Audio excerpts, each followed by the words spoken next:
Imagine getting paid millions of dollars to build a custom home. Like you collect 60% of the cash before you've even poured the foundation. Right? And then you collect 90% of the cash before the new owner even turns the key in the front door. Which is an incredible position to be in. Exactly. You take all that cash, which is just sitting in your bank account, and you use it to fund your other side businesses, completely interest-free. Yeah. Now imagine doing that exact same financial maneuver, but instead of building a house, you are bolting together a carbon fiber tube and shooting it into orbit at 27,000 kilometers an hour. It's wild to think about. That is the reality of the business we are dissecting today. It really is a remarkable dynamic. And, it flies directly in the face of how most investors usually view the aerospace industry. Oh, absolutely. Historically, space has just been this furnace for capital. I mean, you throw billions of dollars into research and development, you pray a rocket doesn't explode on the pad, and maybe a decade later, you eke out this tiny single-digit margin. Right, right. Because usually, when you talk about investing in business for the long haul, you look for mathematical precision. Yeah, the classic software model. Exactly. The software is a service thing. The recurring revenue shows this predictable, smooth, upward curve, and the analyst just points at the spreadsheet and goes, hey, there's the free cash flow. It's clean. It's so clean. But aerospace. Yeah. Aerospace is messy. It is incredibly capital intensive. But we're here today because we are looking past that messy surface to see if there is actually a highly tuned financial engine underneath it all. And that's what makes this so fascinating. Welcome, everyone, to this deep dive. You are listening because you are a public market investor seeking to identify the absolute highest quality businesses in the world for perpetual ownership. That is our singular mission today. And our target for this mission is Rocket Lab.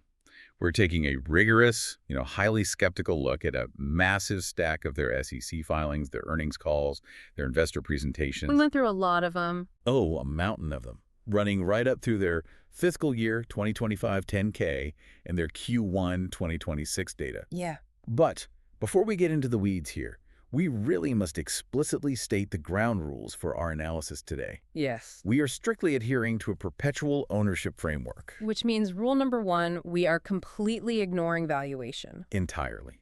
We are not here to debate if the stock is cheap or expensive today. That's not the point. We're here to determine if the underlying business is fundamentally exceptional. Right. We are stripping away all that sci-fi romance of space travel, the excitement of the launch countdown, the beautiful video feeds from orbit. I mean, they are cool to watch. They're very cool. But for our purposes, all of that is noise. We are exclusively focusing our investment opinion on the cold, hard fundamentals. The numbers. Exactly. We'll dissect the unit economics, the competitive moat, the management team's track record for capital allocation, and the durability of the secular tailwinds that are actually driving this industry.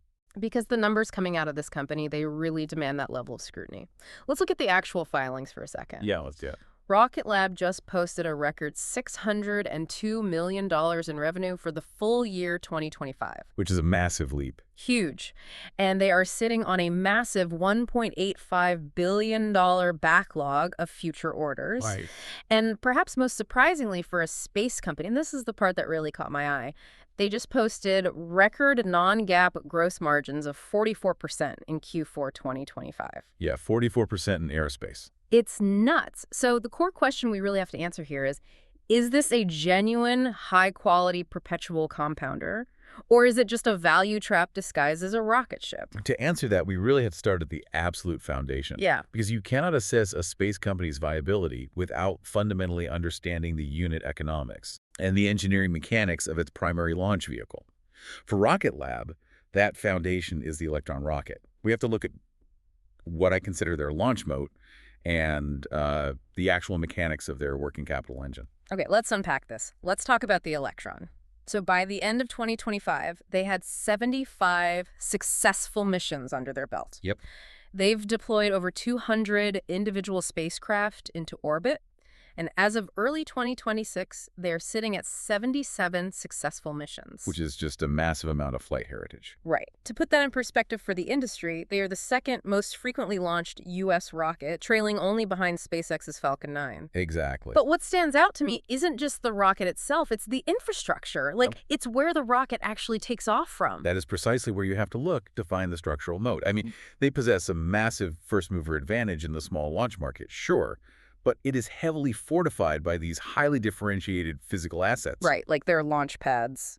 Exactly. The prime example is Launch Complex 1, or LC1, down on the Mahia Peninsula in New Zealand. Right. This is a fully private orbital launch complex with 2 separate pads. And those 2 pads combined are capable of supporting up to 120 launches a year. Okay, let's pause on that number for a second. 120 launches a year. Yeah. That implies they could launch a rocket, what, every 3 days if they fully maxed out the facility? Mathematically, yes. Wow. But why is it so important that this is a private complex? Because when I think of space launches, I always think of Cape Canaveral in Florida or Vandenberg in California. Why on earth go to a sheep farm in New Zealand? Well, because the regulatory and operational bottlenecks at those shared government facilities are severe. I mean, Cape Canaveral is a highly, highly congested spaceport. Everyone's there. Everyone. You have SpaceX, United Launch Alliance, Blue Origin, NASA, they're all operating there. Yeah. So when you launch from a government facility, you don't just need your pad to be ready. You need the airspace to be cleared. You need the maritime exclusion zones to be clear of boats. And most importantly, you need the government's radar and tracking assets to be available to actually monitor your flight. Ah, okay, so you are entirely dependent on someone else's schedule. Completely. If a big, national security mission gets delayed by weather for 3 days, everyone else behind them in line just gets bumped. Exactly. It's an operational nightmare if you are trying to maintain a really high cadence. So by owning and operating their own private complex in New Zealand, Rocket Lab completely eliminates that specific bottleneck. They just bypass it. Right. They own the tracking assets. They manage the range themselves. They aren't waiting in line behind anyone. Furthermore, the geographic location is actually brilliant. How so? Because Mahia is on a peninsula sticking out into the South Pacific, there's virtually no commercial air traffic to route around. Oh, that makes sense. Right. And they can launch to a really wide variety of orbital inclinations. Right. Meaning they can shoot the rocket in different directions depending on where the customer actually needs the satellite to go without flying over populated areas. They haven't stopped there, right? They took that model and expanded it. They did. They built Launch Complex 2 at the Mid-Atlantic Regional Spaceport at Wallops Island, Virginia, which gives them a dedicated U.S. soil launch site. Which is critical for certain Department of Defense or intelligence contracts. Yeah. You have to launch from the U.S. for those. Right, right. And they are currently building LC-3 right next to it, which is expected to be in service in 2026. So they have real geographic redundancy now. Exactly. But let's get into the rocket itself. I want to understand the technological moat here, specifically the engines, because this blew my mind. They use something called the Rutherford engine, and they 3D print them. Yeah. By the end of 2025, they had launched over 800 of these specific engines to space. It's a huge number. So what makes this engine so different from what, legacy aerospace companies have been doing for 50 years? Well, the defining characteristic of the Rutherford engine is really how it pumps its propellants. Yeah. So in a traditional liquid-fueled rocket engine, which is what the industry has used since the Apollo era, you use something called a gas generator cycle. Okay. To get the fuel and the oxidizer into the combustion chamber fast enough and at a high enough pressure, you need these massive, incredibly powerful pumps. Because it's burning fuel incredibly fast. Unbelievably fast. Right. So how do you power those massive pumps? Traditionally, you tap off a little bit of the rocket fuel, you burn it in a separate, smaller combustion chamber, and you use that mini explosion to spin a turbine. Okay. And that spinning turbine then drives the main pumps. Wait, so you basically have a small, highly explosive rocket engine whose only job is solely dedicated to powering the fuel pumps for the main rocket engine? Yes. That sounds like a complete plumbing nightmare. It is an absolute nightmare of complexity. I mean, you are dealing with extreme temperatures, intricate valves, high-pressure seals, complex exhaust routing. It requires highly specialized, really artisanal manufacturing to get it right. Like hand-machined parts. Exactly. Very expensive. What Rocket Lab did with the Rutherford engine was entirely bypass that system. Oh. Instead of using a mini combustion cycle to drive the turbine, they simply use high-powered lithium polymer batteries to drive a high-speed electric motor, which then spins the pumps. It is an electric turbopump. Wait, they just slap high-performance batteries and an electric motor onto the fuel pump? Essentially, yes. That seems almost too simple. Why didn't everyone do that from the beginning? Because until very recently, battery technology just wasn't energy dense enough. Ah, they were too heavy. Right. The batteries would have been too heavy to justify the weight on a rocket. But With the advent of modern, ultra-dense lithium polymer batteries, driven by the EV industry mostly, the math suddenly worked. Yeah. So by moving to an electric turbo pump, Rocket Lab eliminated hundreds of complex, high-temperature moving parts. There are no intricate valves to fail. There's no secondary exhaust to manage. It's essentially software, a battery, a motor, and a pump. And because it's structurally that simple, it lends itself perfectly to 3D printing. Precisely.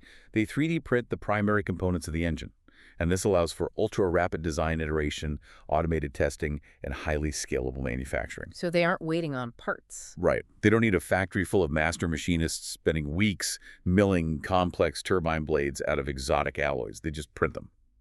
This drastically shortens their time to market and significantly lowers the marginal cost of each engine. Okay, so the engineering is super elegant, but let's translate that elegance into financial reality because we're investors here. Let's do the math on the unit economics. Do it. The average selling price, the ASP, for an Electron launch is roughly $7.5 million. When you are building a 60-foot tall carbon composite rocket, outfitting it with 9 of these 3D printed electric engines, paying a team of brilliant aerospace engineers, and sending the whole thing to space, how in the world do you squeeze a profit out of a measly $7.5 million? I mean, in the aerospace world, 7.5 million is a rounding error? It is a rounding error, but it all comes down to scale, economics, and overhead absorption. Okay. The launch business is fundamentally a fixed cost intensive business. You have the launch pads in New Zealand and Virginia. You have the state-of-the-art mission control facilities in Auckland. You have the regulatory compliance teams, the standing army of safety engineers. All those people have to get paid. Exactly. All of those costs exist whether you launch 1 rocket a year or 50. So if you only launch once, that single $7.5 million ticket has to pay for the entire facility for the whole year. Yep. Which means you lose an absolute fortune. Right. And when Rocket Lab was earlier in its life cycle, launching roughly, 1 rocket a month, their gross margins hovered in the low 30% range. Which, honestly, is still impressive for a small aerospace company. But a 30% gross margin isn't going to give us those perpetual compounder cash flows we are hunting for, especially once you factor in operating expenses and R&D. Exactly. 30% isn't the end goal. You have to look at the target model, which management has been relentlessly driving toward. The target for Electron is 24 launches a year. 2 a month. 2 a month. When you double the cadence from 1 a month to 2 a month, you are spreading those massive fixed standing costs over twice as many revenue-generating units. Right. The marginal cost to build 1 additional Electron is quite low. According to their projections, at 24 launches a year, and assuming half of those missions incorporate reused boosters, that model yields 45 to 50% non-GAAP gross margins on the Electron program alone. And we know they aren't just making those numbers up out of thin air because, as we mentioned at the top, their overall company non-GAAP gross margins hit 44% in Q4 2025. Exactly. They're proving it. They are actively demonstrating that the operating leverage exists. The faster they launch, the cheaper each launch becomes on a unit basis. But here's the part of their financial filings that really stopped me in my tracks. Working capital. The working capital dynamics. This is what I was hinting at in the introduction with the house building analogy. Yeah, this is perhaps the most underappreciated aspect of their entire business model. If we examine this through the lens of corporate finance, the launch segment is actually a negative working capital business. I really want to break this down very carefully because it feels like a cheat code for a capital-intensive business. It does. Usually, if you are a manufacturer, say, an automaker, you have to borrow money, buy all the steel and aluminum, pay the factory workers to build the car, ship the car to a dealer, and then wait for a customer to buy it before you see a single dime of cash. Right, you have massive amounts of capital tied up in inventory. Exactly. But Rocket Lab has inverted this completely. Yes. Because launch contracts are structured around milestone payments, the cash inflows happen long before the actual service is rendered. Okay. When a satellite operator signs a contract to launch on an Electron, they don't just pay $7.5 million on launch day. Right. They pay a significant deposit upon signing. They pay another milestone when the payload integration begins. The numbers are just staggering. Based on their filings, Rocket Lab collects roughly 60% of the total mission cash before they even start bolting the rocket together on the factory floor. Yeah. And by the time the rocket is sitting on the pad and they push the intentional ignition button, they have collected 90% of the cash. And here's the really crucial accounting nuance that investors miss.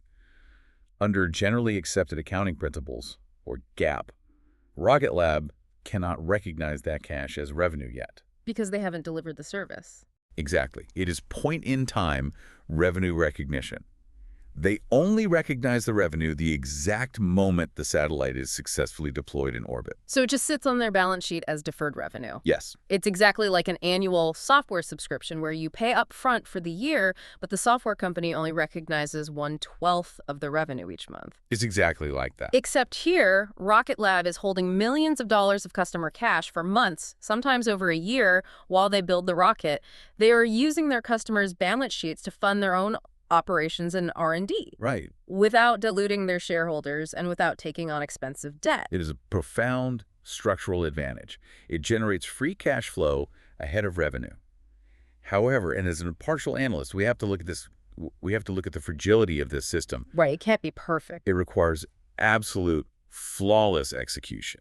And this is exactly where my skepticism kicks in.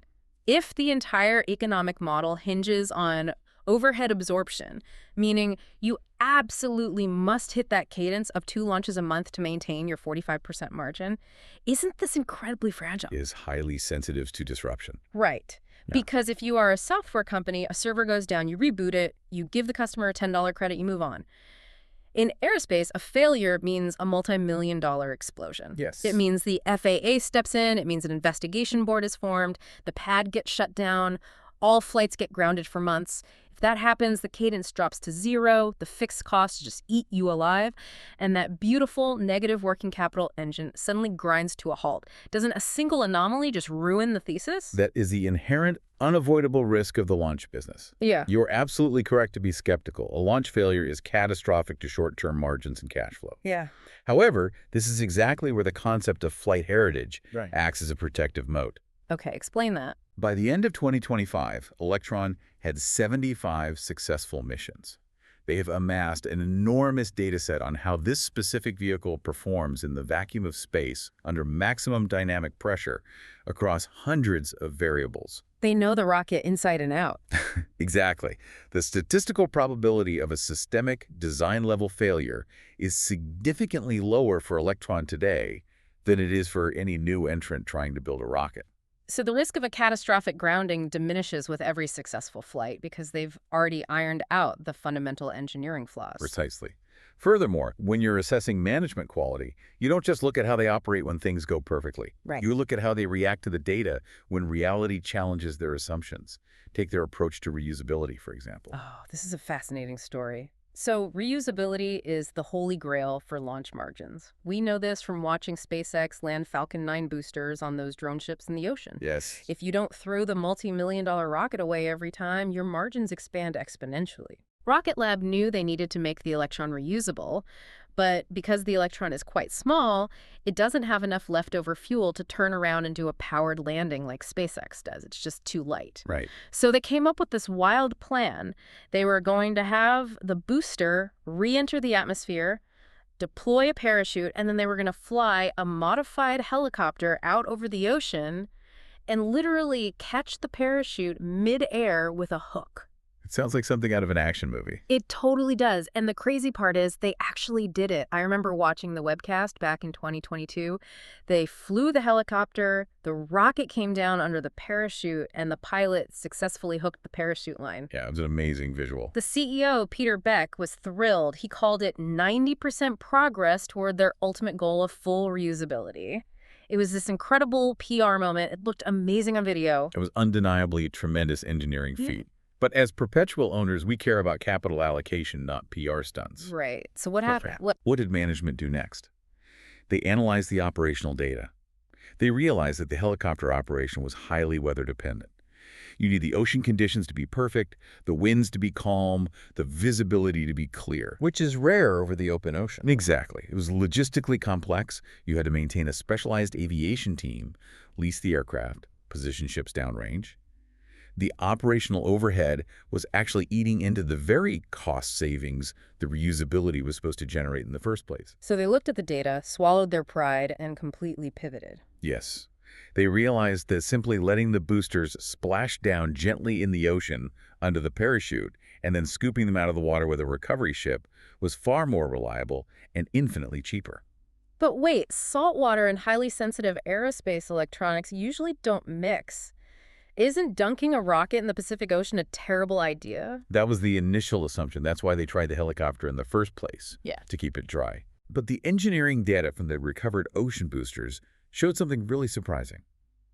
They realized that with enhanced, targeted waterproofing of the stage and the engine compartments, the Rutherford engines survived the saltwater immersion remarkably well. Wow. Yeah.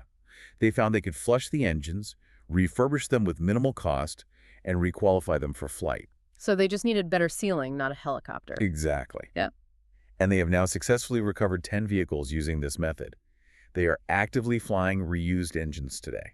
This is a really critical data point for evaluating the management team. I agree. Many founders fall in love with their own complex engineering solutions. They let their egos drive the roadmap Oh, we see that all the time in tech. all the time. But Rocket Lab's management proved they prioritize pragmatic capital allocation and raw operational efficiency over flashy, complex stunts. They let the empirical data dictate the strategy, even if it meant abandoning a project they had publicly celebrated. I love that. It shows a level of maturity you don't always see in tech founders. Okay, so let's summarize where we are. The launch business is essentially a highly defensible, negative working capital engine. It spins off cash when cadence is maintained, the engineering is sound, and management is pragmatic. Right. But we have to face a harsh reality regarding the total addressable market, the TAM. Launching small rockets like Electron is impressive, but the total market for small launch is relatively tiny. It is. We are talking maybe a $10 billion to $20 billion TAM globally. If you are looking for a true perpetual compounder, a company you can hold for a decade, you need a much, much larger runway to deploy that cash. You can't just be the best player in a tiny pond. Which is precisely the problem management identified. So they took the cash generated by the negative working capital of the launch business, and they intelligently redirected it to buy their way into the pond next door. A much larger pond. A much larger pond. They transitioned into space systems, which addresses a $20 billion to $30 billion TAM. And what an aggressive pivot it has been. If you look at their late 2024 and 2025 financial presentations, Space Systems isn't just a side project anymore. Not at all. It makes up a staggering 70% of Rocket Lab's total revenue. The company everyone thinks of as a rocket company is actually, by revenue, mostly a satellite company now. It is a remarkable transformation. And they didn't achieve this by slowly building internal research teams over a decade. They executed what I consider an absolute masterclass in strategic M&A. Yeah, let's talk about that. They utilized their equity and their cash to acquire a series of highly specific, value-accretive targets. They didn't just buy random space startups. They systematically bought the critical high-value nodes in the satellite supply chain. Let's actually walk through these acquisitions because it reveals exactly how they think about margin. They didn't buy finished satellite makers, they bought the pieces. Exactly. First, they bought Sinclair Interplanetary. What do they make? Sinclair's renowned for making reaction wheels and star trackers. Okay, let's unpack that. What is a reaction wheel, and why is it so important? If I'm building a satellite, why do I care about this? Think about how you steer a car. You turn the wheel, the tires push against the road, and you turn. Right. Airplanes use flaps to push against the air. But in the vacuum of space, there is no road and there is no air. You have absolutely nothing to push against. So if your satellite is pointing at the wrong part of the Earth, how do you rotate it? I honestly have no idea. You use a reaction wheel. It is essentially a heavy, precisely balanced spinning top inside the satellite connected to an electric motor. Based on the principle of conservation of angular momentum, if you spin that heavy wheel clockwise inside the satellite, the entire satellite will physically rotate counterclockwise in space. That is wild. It's basically steering using internal physics rather than external friction. Exactly. And a star tracker is literally a highly sensitive camera that looks at the constellations to tell the satellite exactly which way it is pointing. So it knows how much to spin the reaction wheels. Right. Historically, these components were incredibly difficult to manufacture. They required extreme precision. You couldn't just buy them off the shelf. You had to order them from artisanal aerospace suppliers at massive markups. By acquiring Sinclair, Rocket Lab brought that critical capability in-house and industrialized the manufacturing. Then they bought Solero. What was the strategic rationale there? Solero manufactures space-grade solar cells. When you are in orbit, you can't run an extension cord, and batteries eventually die. You need power. Right. But you can't just use the solar panels you put on a residential roof. Space solar cells need to be ultra-lightweight, they need to survive extreme radiation, and they need to endure massive thermal swings, from boiling hot in direct sunlight to freezing cold in the Earth's shadow every 90 minutes. That's a harsh environment. Very. And Solero was one of the premier manufacturers of these highly complex cells. Then they bought ASI, which provides advanced flight software and guidance systems. And they bought PSC, which manufactures separation systems. And those are the explosive bolts and springs that physically detach the satellite from the rocket once it reaches orbit, right? Without damaging the delicate instruments. Exactly.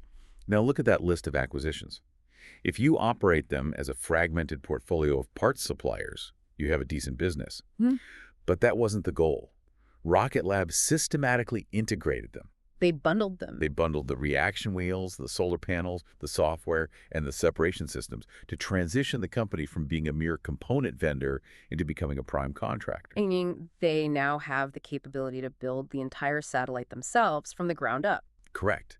And the ultimate market validation of this strategy was the massive $143 million contract they won with MDA to design and build 17 spacecraft buses for the global star constellation. Wow. I want to clarify the term spacecraft bus for our listeners too. The bus is the foundational chassis of the satellite. It provides the power, the propulsion, the telemetry, and the structural support. The customer then mounts their specific payload, like a camera or an antenna, onto the bus. And we aren't talking about tiny little CubeSats that universities build, right? These global star buses are 500-kilogram spacecraft. Yeah, they're big. They are roughly the size of a car with massive 9-meter solar panel wings. They are serious pieces of hardware. And they followed up that commercial win by winning prime contractor status with the Space Development Agency, or SDA, on the government side. The strategic vision here is really compelling. I recall CEO Peter Beck articulating the problem perfectly. He said, and I paraphrase, imagine that any time you wanted to create a smartphone app, you first had to build the entire cellular network that it lived on, launch the satellites, and lay the fiber optic cables. Right. That was the reality for satellite operators. They had to buy the solar panels from one vendor, the software from another, hire an integration team, and then negotiate a launch contract with a completely different company. It was fragmented and highly, highly inefficient. Rocket Lab's pitch is, don't build the network. Just give us your app, your sensor, your antenna, and we will build the satellite, integrate it, and launch it on our own rocket. Exactly. They are becoming the AWS of space. They are the one-stop shop. They aren't just selling the app. They bought the fiber optic cables, the servers, and the data centers. But the true genius of this vertical integration is the financial alchemy underneath it.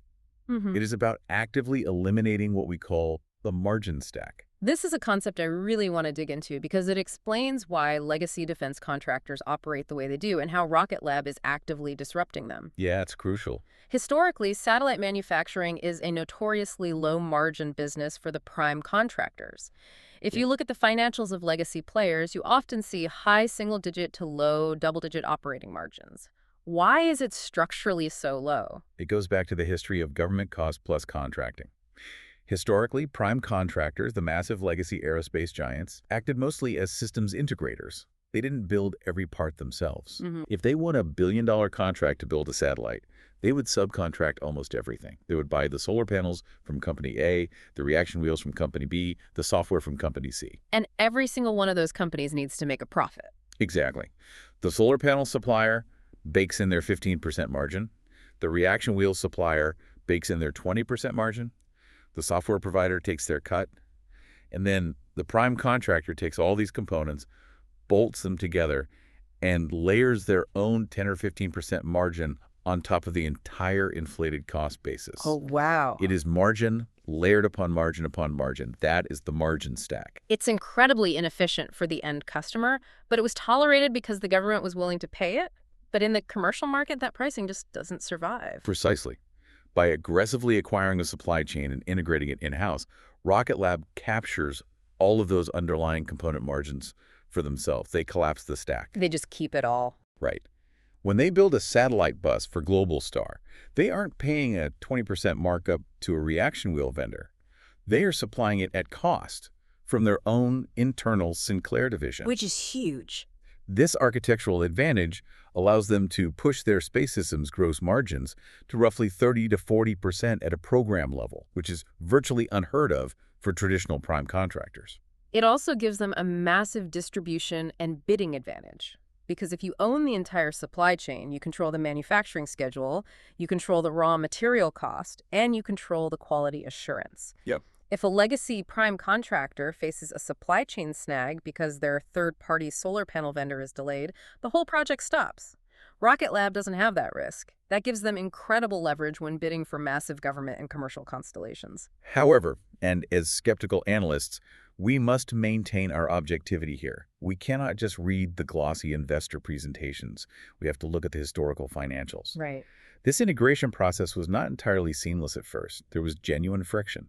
Let's look at the numbers, because I was looking back at their historical filings, and didn't the Solero acquisition actually tank their margins initially? If you look at Q2 of 2022, right after that deal closed, the numbers looked really rough. They did. In Q2 2022, their GAAP gross margins fell heavily. It was a significant step down. This was explicitly driven by the integration of Solero. Why? Historically, Solero operated with a much lower margin mix than Rocket Lab's core business. Furthermore, when Rocket Lab acquired them, they had to implement a significant step up in stock-based compensation for the production staff. Oh, to align them with Rocket Lab's corporate culture and retention goals. Exactly. If you were a short-term, quarter-to-quarter hedge fund manager, you looked at that earnings print and probably panicked. You thought they bought a low-margin business and ruined their profitability. But for a perpetual owner, you have to measure management on a longer time horizon. You have to look at the recovery curve. Did they actually realize the synergies they promised? And the data shows that they did. Management absorbed that initial hit. They spent the next 2 years systematically integrating the manufacturing lines, upgrading the facilities, and leaning heavily into Solero's capabilities. Like building the panels for OneWeb. Exactly. They utilized that facility to build the solar panels for the massive OneWeb constellation. The result of that methodical integration is highly evident in the recent filings. By Q4 2025, the overall company non-GAAP gross margins had climbed back up to that record 44%. It's a great recovery. They successfully digested a massive lower margin acquisition, integrated the technology, collapsed the margin stack, and drove overall profitability to all-time highs. It is a stellar demonstration of synergy realization versus initial deal underwriting. They took the short-term pain for the long-term structural advantage. Okay, so let's take a breath and survey the empire they've built so far. We have a cash-generative, small launch engine in Electron operating with negative working capital. Yeah. We have a rapidly growing, vertically integrated space systems business, capturing 30 to 40% margins by collapsing the supply chain stack. By most measures, that is a fantastic mid-cap business. It is. But to be a true generational perpetual compounder, a company must possess a massive reinvestment runway for its free cash flow. If they are printing cash, they need somewhere intelligent to put it to generate high returns for the next decade. They can't just sit on it. No, they can't. And that brings us to the most critical part of our analysis today, the big bet. The existential growth initiative. The neutron rocket. But let's examine the mechanics of this massive reinvestment, because we aren't talking about small satellites anymore. Neutron is a medium launch vehicle. It is capable of delivering 13 tons of payload to low Earth orbit. It is a massive structural departure from Electron. And it is designed from day one to step into the ring and compete directly with the undisputed heavyweight champion of the world, the SpaceX Falcon 9. The scale of this ambition cannot be overstated. But let's look at the unit economics that justify the investment. Management is targeting an average selling price, or ASP, of roughly $50 to $55 million per Neutron launch. Which is dramatically higher than the $7.5 million for Electron. Yes, but the capital required to build a 13-ton rocket is also exponentially higher. This is why the engineering architecture of Neutron is so vital to the investment thesis. Okay. Neutron was designed from its very inception to be a fully reusable vehicle. Now, hold on. We just talked about how they abandoned reusability for Electron because it wasn't worth the hassle with the helicopter. Why is reusability an absolute non-negotiable requirement for Neutron, whereas for Electron it was just a nice-to-have bonus? It comes down to the fundamental math of the bill of materials, where the boom. Electron is a small rocket. The raw materials and manufacturing time are relatively low. If you lose an Electron booster in the ocean, it's a manageable financial hit. But on a large, medium-lift rocket like Neutron, the first-stage booster represents an enormous fraction of the manufacturing cost. We're talking tens of millions of dollars in carbon composite structures, avionics, and massive new Archimedes engines. So if you throw a $30 million booster into the Atlantic Ocean every time you launch, you simply cannot sell the flight for $50 million and expect to generate a meaningful profit after fuel, operations, and overhead. Exactly. As their chief financial officer, Adam Spice, has noted, when you scale up to this size, your initial bill of materials matters a lot less than your reuse cadence. Cadence is everything. Reusability is the absolute key to unlocking the massive free cash flow margins in the large rocket business. If you can land that booster, inspect it, refuel it, and fly it again within weeks, you transition the asset from a disposable consumable into a revenue-generating fleet vehicle. It becomes exactly like a commercial airliner. Perfect analogy. Delta Airlines doesn't throw away the Boeing 737 after a flight to Chicago. They turn it around and fly it back.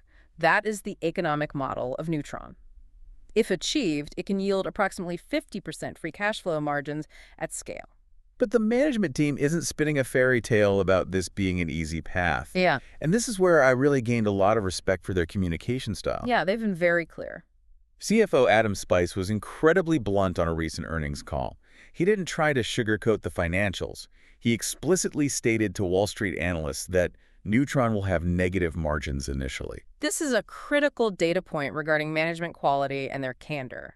Yeah. They're openly preparing the market for the R&D bubble. Right. The company is currently heavily depressing its overall profitability to fund the Neutron development program. They are building massive new manufacturing infrastructure, pouring concrete for new launch pads, conducting relentless, expensive engine tests. It costs a fortune. It does. Management is transparent that even when Neutron starts flying, the first few flights will likely have negative gross margins as they dial in the reusability systems and absorb the massive standing costs of the new program. But Spice also clearly communicated the other side of that curve. He explained that once the first launch occurs, which is slated for 2026, the massive R&D burn drops precipitously. Yes. It doesn't drop to zero, obviously, because they will continually implement block upgrades to improve performance. But the foundational development spend ends, and those massive engineering resources and capital expenditures shift over into revenue-generating production. This specific communication style reflects very highly on the management team. It demonstrates deep intellectual rigor and a flat refusal to manufacture bullish, short-term spin at the expense of long-term realities. Right. They aren't hiding it. They're treating their investors like adults. They're pointing to exactly where the financial pain will be over the next several quarters and explaining exactly why it is necessary to secure the decade of dominance that follows. Okay, I appreciate the candor, but I still need to push back heavily on the strategic wisdom of this move. Let's hear it. Let's zoom out and look at the competitive landscape. They are purposefully walking into an arena to go head-to-head with SpaceX. SpaceX is an absolute juggernaut. They launch every few days. They have completely monopolized the commercial market. Sure. Rocket Lab building Neutron feels like a highly successful regional shipping company deciding to build a global logistics network to directly take on Amazon and FedEx simultaneously. That's a fair comparison. As an investor, I have to ask, what is the actual objective probability that Neutron generates shareholder returns above their cost of capital over the next 5 to 10 years? Can they actually take on Elon Musk's operation and win? That is the multi-billion-dollar question that underpins the entire valuation of the company. Let's weigh the evidence impartially. The key to the bull case here is understanding that Rocket Lab doesn't actually need to beat SpaceX to be wildly successful. They do not need to launch more rockets than Falcon 9. They simply need to be a viable, reliable alternative in a market that is currently experiencing immense structural secular tailwinds. Let's talk about those tailwinds. We are entering the era of the mega constellation. Yes, we are. It's not just one or two satellites anymore. Companies are launching thousands of satellites to provide global broadband internet, high-resolution Earth observation, and secure defense communications. Exactly. And the most aggressive player in that space is, ironically, SpaceX with their Starlink network. Right. Now, put yourself in the shoes of a commercial competitor. If you are Amazon building the Kuiper internet constellation to compete with Starlink, or if you are a European telecom conglomerate, do you really want to pay SpaceX hundreds of millions of dollars to launch your satellites? Absolutely not.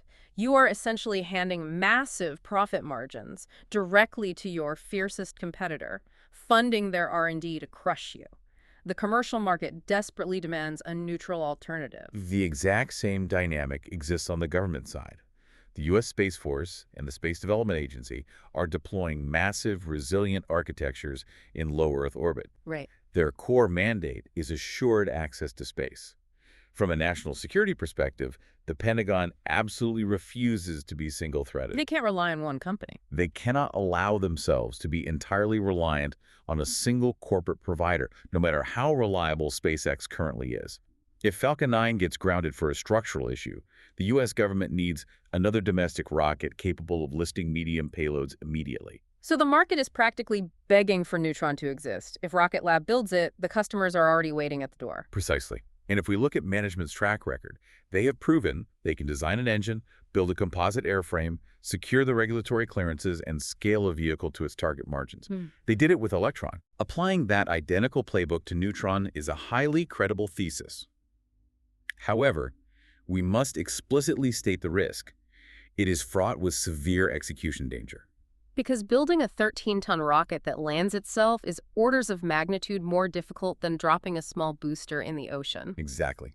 The thermal loads upon reentry are massive. Propulsion requirements to execute a propulsive landing are incredibly complex. Yeah. If they fail to achieve rapid, reliable reusability with Neutron, the unit economics completely collapse. They will not be able to compete on price with Falcon 9, and the billions spent on R&D will be incinerated. The entire thesis hinges on successfully navigating this 24-month R&D bubble and sticking the landing. Okay, so the strategy is mathematically sound, the market desperately needs the product, but the execution risk is undeniably high. This naturally leads us to the final pillar of our perpetual ownership framework. Management alignment. Right? A brilliant strategy and a wide moat are utterly worthless if the management team pulling the levers isn't aligned with the long-term shareholders. We have to look at the people at the top. This requires us to examine the latest proxy filings. We need to look closely at insider alignment and the specific compensation structures. So I dug into the 2026 proxy statement, specifically looking at Peter Beck, the CEO and founder. His compensation structure is fascinating. It is. His base cash salary and his cash bonus are surprisingly modest for a CEO running a company doing $600 million in highly complex aerospace revenue.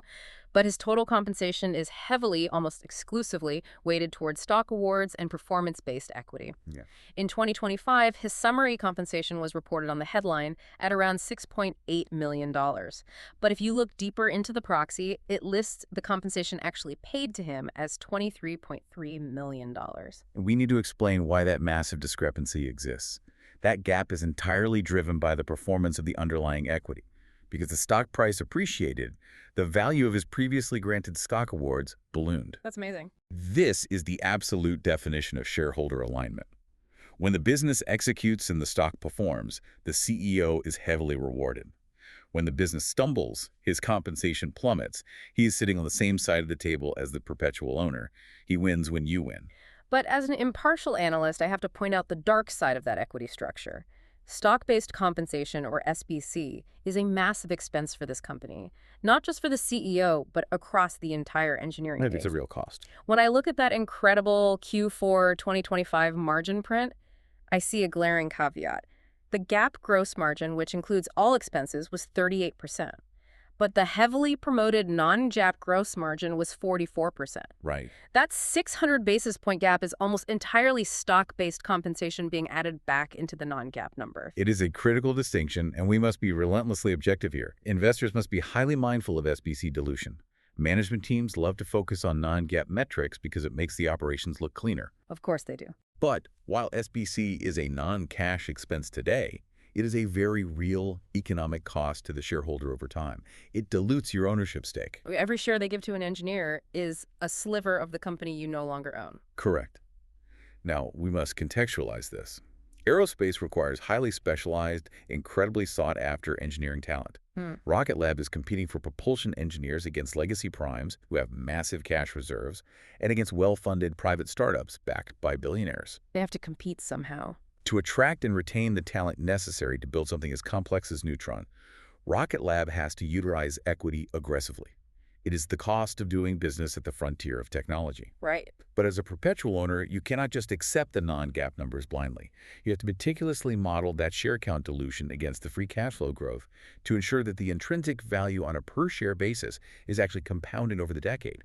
If the share count grows faster than the cash flow, you are losing money. It's the classic tech investing dilemma. You have to pay the talent, but you have to make sure the talent builds a machine big enough to outgrow the dilution. Precisely. Okay, we have covered an immense amount of ground today. We've gone through the filings, the accounting mechanics, the product lines, the engineering choices, and the competitive landscape.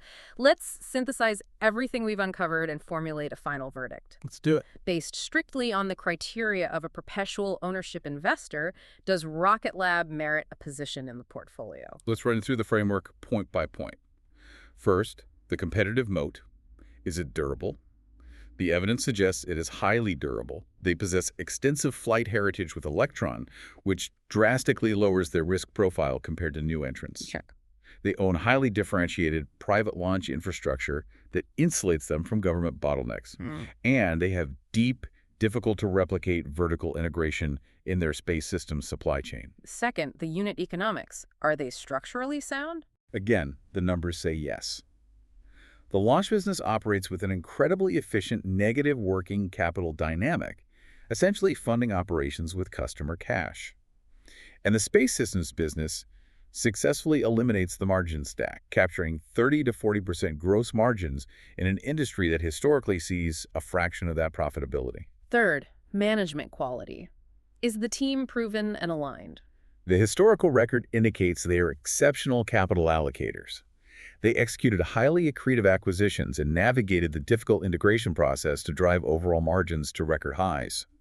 They pivot pragmatically when empirical data demands it, as evidenced by abandoning the helicopter recovery for the ocean splashdown. That was a big one. And crucially, they speak with uncommon candor to Wall Street about the unavoidable future margin pain regarding the Neutron development bubble. They do not spin the truth. So synthesizing all of that, what is the conclusion? The conclusion is that, yes, a highly defensible long thesis exists here. The business absolutely possesses the fundamental hallmarks of a high-quality perpetual compounder.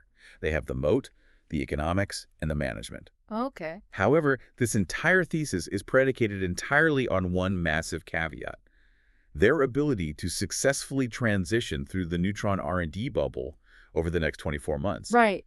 If they execute on Neutron's engineering and achieve rapid reusability, they secure a massive high-return runway for reinvestment for the next decade.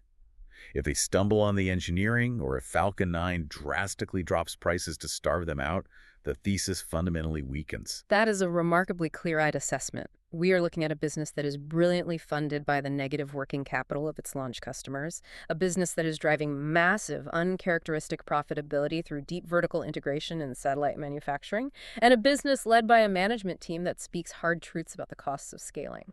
It is a rare combination of engineering excellence and financial discipline in the public markets, particularly in a sector as notoriously difficult as aerospace. It requires a stomach for volatility over the next 2 years as Neutron comes online, but the underlying machine is structurally sound. But before we wrap up, I want to leave you, the listener, with one final forward-looking concept to mull over, something we haven't deeply discussed yet, but that sits quietly, almost hidden in the back of their investor presentations. It's the space applications. Yes. Today, we talked about launch, which is roughly a $20 billion total addressable market. We talked about space systems, which is a $30 billion market. But Rocket Lab keeps hinting at the final move up the value chain. They call it space applications. And that raises a profound question about their ultimate ambition. Because space applications is not a $20 billion market, it is a $320 billion market. Exactly. Think about the logical progression of what they have built. If they build their own massive reusable rockets and they manufacture their own highly advanced satellites entirely in-house, and they write the guidance and operating software to manage those satellites in orbit, what happens when they decide to stop launching constellations for other people and just launch their own data services? Yeah, it changes everything. If you own the delivery trucks and you own the manufacturing plants and you own the software, maybe the ultimate perpetual value isn't in being a logistics provider for other companies. Right. Maybe the ultimate value is in selling the goods yourself, whether that's global broadband or Earth observation data or secure communications. Something to deeply consider as you watch this company execute over the next decade. When you look back at that historical graveyard of aerospace investments, it is very easy to want to retreat back to the safety and comfort of the predictable software spreadsheet. The space industry is complex, it is hardware-heavy, and it carries massive execution risk. But sometimes, if you look closely enough through the noise, you find a management team that isn't just playing the game. They are building their own spreadsheet, line by line, margin by margin, perfectly in orbit. Thank you for joining us on this deep dive. Keep questioning the consensus, keep reading the footnotes and the filings, and we'll see you next time.